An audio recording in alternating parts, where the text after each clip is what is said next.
Hi guys, it's the Irish Rabbit here again with the second episode of the Rabbit Channel. Thanks for tuning in.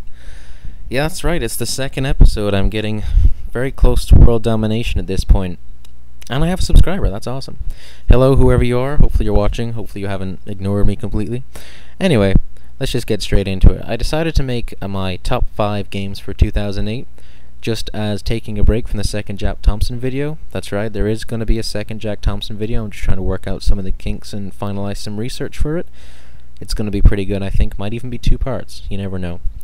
And the second reason for making a top 5 rather than a top 10 is because everybody seems to be making top 10s, and if you think about it, it's like $60 a game. Well, here in Canada it's $60 a game, and I'm pretty sure you can add up the cost there. So I just thought I'd make my top 5 games that I really want to get, and we'll just see where it goes from there.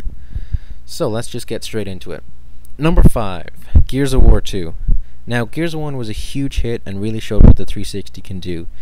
It just was a benchmark for, what the PS3, well, the PS3 specifically in terms of graphics and all those kind of things. I mean, the Wii is just its own monster. It just dominates the market everywhere.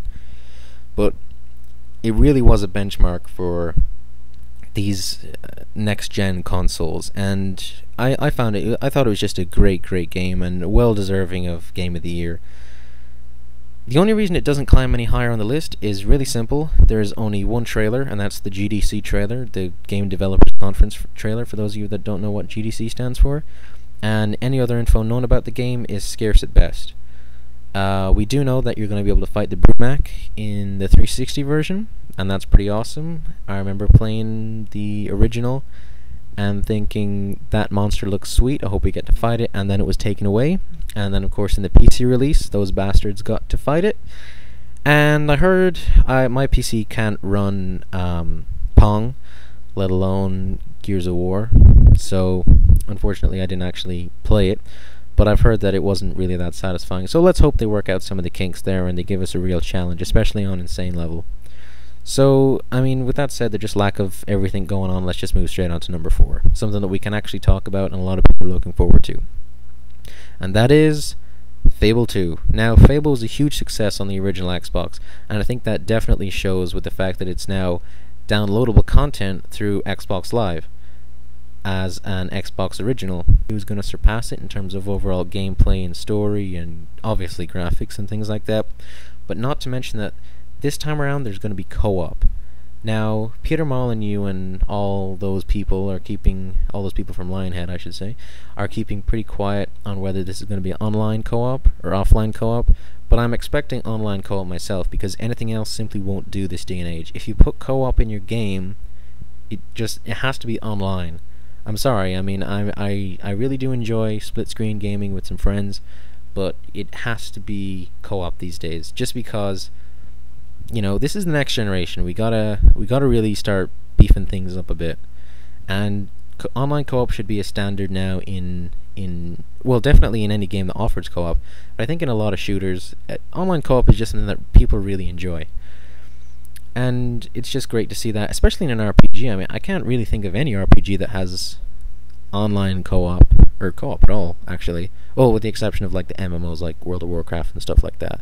But those are just, again, like the Wii, they're like their own beasts. So let's just move straight on to number 3 then. I think I've covered just about everything I want to about Fable 2. So my number 3 pick is Metal Gear Solid 4. Now, Metal Gear Solid is, in my opinion, the greatest saving grace for the PS3. Well, especially here in the West anyway, at this point.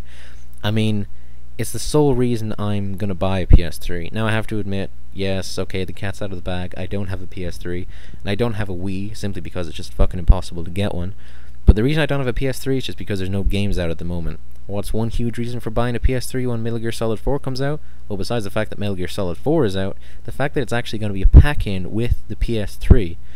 That's huge. I mean, that's pretty much the equivalent of Super Mario Brothers as a pack-in way back in the day. Now, that is just a reason for buying a PS3. Honestly, if you don't have a PS3, well, this is presuming the game doesn't flop, which I'm sure it won't, but if you don't have a PS3, don't buy one until Metal Gear Solid 4 comes out, because you're an idiot if you do that. I'm sorry to say that. I mean, I'm not judgmental or anything, but Metal Gear Solid 4, I'm pretty sure everyone can agree that it's going to be a great game, and you'd have to be an idiot to buy a PS3 at any time before that. Just because, I mean, you can just sell the game anyway if you don't want it. But anyway, yeah, Metal Gear Solid 4, PS3 pack-in, awesome. Now, the game just looks great in general. I mean, if you already own a PS3, just go out and buy Metal Gear Solid 4 when it comes out. I mean, we know plenty about the gameplay, but I specifically am hoping that Konami is keeping some stuff back, just so that there's a few surprises in there. I really hate, opening up a game and popping it in and getting exactly what I expect. Now, I mean, that sounds kind of weird, but I do like to get a few surprises here and there. Specifically, that's why I love, the Grand Theft Auto franchise and stuff like that. But specifically, Metal Gear Solid 4 is Sony's version of Halo, really. I mean, this is just the huge console-moving game. And if Metal Gear Solid 4 disappoints, which I'm pretty positive it won't, but if it does disappoint, who knows where the PS3's fate is going to lie in the future. I'm sure there's going to be some other great titles coming out as well. I mean, Final Fantasy 13 comes to mind. I'm not a big fan of that, but I'm sure I know a lot of people who are. White Knight story looks like a great game. And Gran Turismo 5 as well. I'm not sure the release date on that. I think it might be 2009. But there's just great stuff coming out. It's coming out later. But Metal Gear Solid 4, that's my specific reason for buying a PS3. Now, my number 2 pick is Fallout 3. Now, I was actually surprised when I was talking about a few games that I like with some people that I know. Some of them actually didn't even know what Fallout 3 was, and I was kind of surprised because I consider some of these guys pretty high up in the whole gaming knowledge, pop culture, whatever the hell you want to call it. But Fallout 3 would be my number 1 without any question, for just one small, annoying little fact. It's the fact that it's being developed by Bethesda, and they haven't come through on a release date that they said they were gonna follow through on since before Morrowind, and even then I can't remember off the top of my head what game actually followed its specific release date before Morrowind. But this is just the sole reason. If you don't know anything about Fallout 3, I could go on forever about it. Just go on IGN or GameSpot or Game Trailers and just look at look at the game. I mean, just the screenshots are it looks stunning. It's gonna be a great game. So I'm just going to move straight on to my number 1, just because I'm so excited for this game and it's coming out so soon. It has to be, without any shadow of a doubt, Grand Theft Auto 4. There's no question. In lieu of the questionable late fall release of Fallout 3, GTA 4 takes the cake in my book completely.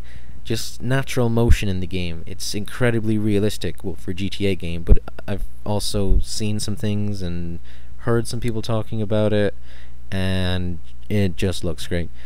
And I think this could be one of the most interesting game characters ever made. I mean, Nico just looks and sounds believable.